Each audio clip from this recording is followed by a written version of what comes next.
नमस्कार.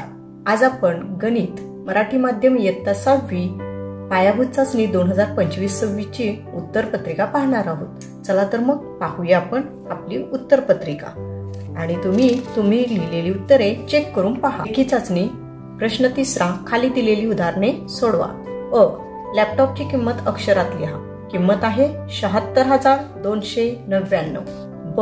16 ही संख्या रोमन संख्या चिन्हात लिहा. X V I. क. खालील संख्या विस्तारित रूपात लिहा. तर संख्या विस्तारित रूपात अशी येईल 60,000 अधिक 7,000 अधिक 20 अधिक 9.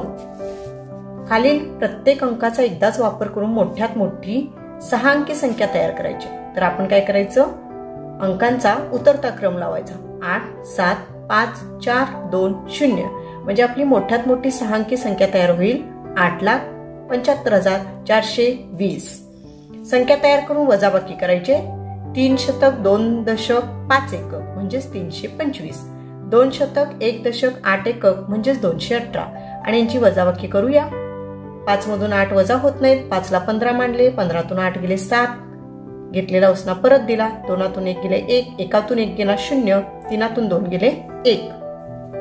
फ. गुणाकार करा. 508 गुणिले 12. आपण 12ने गुणूया. 12 8 96. 96 अशी 6. हातचे गेले 9. 12 गुणिले 0 0च येतात. अधिक हातचे 9 9. 12 पंचे 60. भागाकार करूया. 919 ला 7 ने भागायचे. 7 एके 7 राहिले 2. उतरून घेतला 1. 21 झाले. 7 त्रिक 21. 21तून 21 गेले 0 राहिले. उतरून घेतला पुढील अंक 9. 7 एके 7. 9 मधून 7 गेले 2 राहिले आणि भागाकार येईल 131. बाकी राहील 2. प्रश्न 4 खालील उदाहरणे सोडवा. अ. आकृतीचा छायांकित भाग अपूर्णांकात लिहा. तर या ठिकाणी आपण पहिल्यांदा भाग मोजूया. ते येतात 12 आणि 12 पैकी 5 भाग रंगवलेले आहेत. केलेले भाग छेदाला लिहायचे, रंगवलेले अंशाला आणि आपल्याला अपूर्णांक मिळेल छायांकित 5/12. ब. 1/4 या अपूर्णांकाचा सममूल्य अपूर्णांक असलेला पर्याय क्रमांक चौकटीत लिहा. तर आपण या ठिकाणी अंशाची आणि छेदाची पट असणारा पर्याय बघूया. तो आहे पर्याय क्रमांक 4. 1 ची दुप्पट 2, 4 ची दुप्पट 8, 2/8 हा सममूल्य अपूर्णांक आहे. क. 4/3 हा अपूर्णांक पूर्णांकयुक्त अपूर्णांक दर्शवणाऱ्या आकृतीचा पर्याय शोधायचा आहे. तर या ठिकाणी छेद 3 आहे म्हणजेच आकृतीचे 3 भाग केलेले असतील आणि या ठिकाणी पर्याय क्रमांक येणार आहे 4. पर्याय क्रमांक 4 मध्ये 1 2 3 आकृतीचे 3 भाग केलेले आहेत आणि रंगवलेले भाग 4 आहेत. 1 2 3 4 म्हणजेच आपल्याला याचे उत्तर लिहिता येईल पर्याय क्रमांक 4. ड आकडा 4.25 हा दशांश अपूर्णांकाचे योग्य लेखन दर्शवणाऱ्या पर्याय क्रमांक चौकटीत लिहायचा आहे. 4.25 म्हणजेच 3 पूर्ण आणि वरती पाऊण 3.75 3 दशांश चिन्ह 75 पर्याय क्रमांक 3. ई. सर्वात मोठ्या दशांश अपूर्णांकांचा पर्याय क्रमांक लिहायचा आहे. प्रत्येकाचा पूर्ण संख्या आहे 3 पूर्णांक आहे म्हणून आपण दशांशाच्या घरातील जो अंक मोठा असेल त्याच्यावरून मोठा क्रमांक ठरवायचा आहे. 7 8 9 आणि 1 त्यामुळे 3 दशांश चिन्ह 9 हा सर्वात मोठा दशांश अपूर्णांक येईल. प्रश्न 5 सोडवा. आकृतीचे निरीक्षण करून आपल्याला लघुकोन, काटकोन, विशाल कोन यांचे प्रत्येकी नाव लिहायचे. आकृती नीट पाहायची आणि या ठिकाणी आपल्याला लघुकोन बरेच लिहिता येतील. लघुकोन म्हणजे 90 अंशापेक्षा कमी. कोन DBC किंवा कोन EBD किंवा कोन EBF किंवा कोन FBA. कोणताही एक लिहा. काटकोन म्हणजे ज्या कोणाचे माप 90 अंश आहे असे 2च कोन लिहिता येतील. कोन EBC आणि कोन EBA पैकी एक लिहा. विशाल कोन ज्या कोणाचे माप 90 अंशापेक्षा जास्त असते.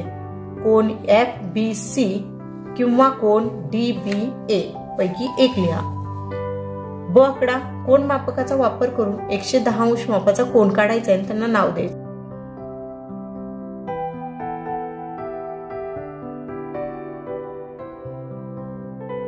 लक्षात ठेवायचं या ठिकाणी जर 0 असेल तर उजवीकडच्या शून्यापासून आपण 110 पर्यंत मोजायचे आहे आणि 110च्या मापावरती आपल्याला बिंदू घ्यायचा आहे आणि आपल्याला किरण काढायचा आहे. अशा पद्धतीने कोन PQR हा आपला 110 अंश मापांचा येईल. प्रश्न 6 सोडवा. एकूण गुण 3. 3 सेमी त्रिज्येचे वर्तुळ काढून त्यात त्रिज्या, जीवा व व्यास दाखवा. कंपासच्या साहाय्याने आपण 3 सेमी मापाचे वर्तुळ काढायचे आहे आणि यामध्ये 0 अंशापासून 3 सेमी पर्यंत माप अचूक घ्यायचे आहे, म्हणजे आपले वर्तुळ बरोबर येईल.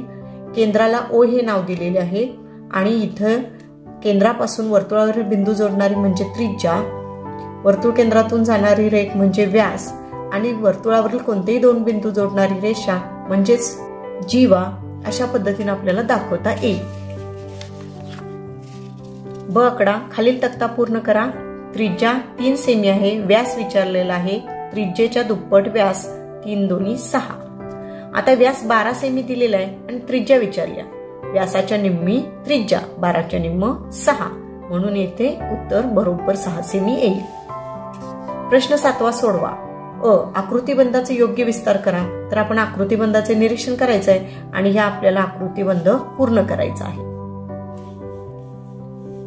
ब खालील संख्यांचे त्रिकोणी संख्या, चौरस संख्या असे वर्गीकरण करा. त्रिकोणी संख्या म्हणजे क्रमवार संख्यांची बेरीज आणि चौरस संख्या म्हणजे वर्ग संख्या. तर वर्ग संख्या येत आहेत, चौरस संख्या येत आहेत 4, 9, 16, 25.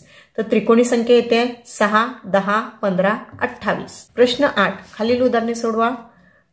पुढील चौरस आणि आयत जोडून तयार होणाऱ्या मोठ्या आयताचे क्षेत्रफळ काढा. तर आयत हा 4 सेमी आणि 3 सेमीचा आहे आणि चौरस आहे 3 सेमीचा.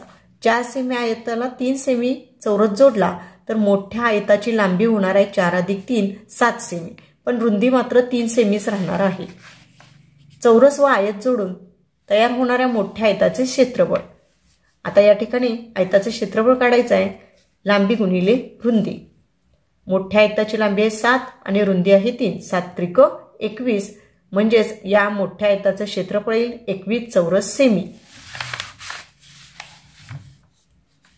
ब आकडा आकृत्यांचे निरीक्षण करून योग्य पर्यायासमोर बरोबर अशी खूण करा. सर्व लहान चौरस समान मापाचे आहेत. आता या ठिकाणी आपल्याला परिमितीवरून प्रश्न विचारलेला आहे, तर आपण आकृती याची परिमिती काढूया. परिमिती म्हणजे सर्व बाजूंची बेरीज. आपण एक एकक असे माप घेऊ. 1 2 3 4 5 6 7 8 9 10 11 12, म्हणजे 12 एकक झालेले आहे. आकृती बी ची पण आपण बाजू मोजूया. 1 2 3 4 5 6 7 8 9 10 11 12, म्हणजे 12 एकक झालेला आहे.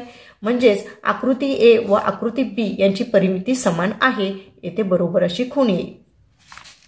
प्रश्न 9 खालील उदाहरणे सोडवा. एकूण गुण 4. बुलढाणा शहराची एकूण लोकसंख्या 80,217 आहे. त्यापैकी पुरुष आहेत 41,765, तर स्त्रियांची संख्या काढायची. एकूण लोकसंख्येतील पुरुषांची संख्या वजा केली की स्त्रियांची संख्या मिळते, म्हणजेच आपल्याला वजाबाकी करायची आहे. तर वजाबाकी करूया. 7तून 5 गेले 2, 1तून 6 जात नाहीत, 1ला 11 मांडले, 11तून 6 गेले 5, हातचे गेले, उसने घेतलेले परत दिले. 2तून 7 वजा होत नाही, 2ला 12 मांडले, 12तून 7 गेले 5, 5तून 1 गेला 4, उसने परत दिले. 0तून 1 जात नाही, 0ला मांडले 10, 10तून 1 गेला 9, 9तून 1 गेले 8, घेतलेला उसने परत दिला. 8तून 4 गेले 4, 4तून 1 गेले 3 आणि आपल्याला उत्तर मिळणार आहे 38,452 स्त्रिया आहेत. ब दुकानदाराने 8 रुपयांना 1 पेन याप्रमाणे 50 पेन खरेदी केले आणि सर्व पेन 10 रुपयांना 1 याप्रमाणे विकले, तर दुकानदाराला किती रुपये जास्त मिळाले? तर आपण पहिल्यांदा त्याची खरेदी किंमत काढूया. 1 पेन 8 रुपयाला खरेदी केलेला आहे. एकूण पेन आहेत 50. 50 गुणिले 8 केले, 8 गुणिले 0 0, 8 पंचे 40, 400 रुपये खरेदी झाली. आता पेन विकताना 1 पेन 10 रुपयाला विकलेला आहे आणि सगळे मिळून पेन आहेत 50. 50 गुणिले 10 500 रुपये झाले. या ठिकाणी विक्री ही खरेदीपेक्षा जास्त आहे आणि ती 500 वजा 400 100, म्हणजेच दुकानदाराला 100 रुपये जास्त मिळाले. आता शेवटच्या प्रश्नासाठी आपल्याला बघायचं आहे एका वर्गातील विद्यार्थ्यांना आवडणारी फळे दिलेली आहेत. प्रमाण दिलेलं आहे 1 चित्रबरोबर 4 विद्यार्थी. तर आपण पहिल्यांदा काय करूया, त्यांची विद्यार्थ्यांची संख्या काढून घ्या. आंब्यासाठी 4 चित्र आहेत, म्हणजे 4 चौक 16, 16 विद्यार्थी आहेत. सफरचंदाची 3 चित्रे, 4 त्रिकम 12 विद्यार्थी. पेरूसाठी एकच चित्र आहे, 4 1 4. केळीसाठी 2 चित्र आहेत, म्हणजे 4 2 8 विद्यार्थी. आता प्रश्नांची उत्तरे पाहूया. वर्गातील सर्वाधिक मुलांना आवडणारे फळ कोणते? सर्वात जास्त चित्र आहेत आंब्याफळे, म्हणजेच आंबा हे फळ सर्वांना आवडते. सर्वात जास्त आवडते? सफरचंद आणि केळी किती मुलांना आवडतात? सफरचंदाची विद्यार्थी आहेत 12 आणि केळीचे आहेत 8. 12 अधिक 8 झाले 20. सर्वात कमी मुलांना आवडणारे फळ कोणते आहे? पेरू. वर्गात एकूण किती विद्यार्थी आहेत? तर सर्वांची बेरीज केली 40 येईल. आंबा आवडणारे विद्यार्थी किती आहेत? 16.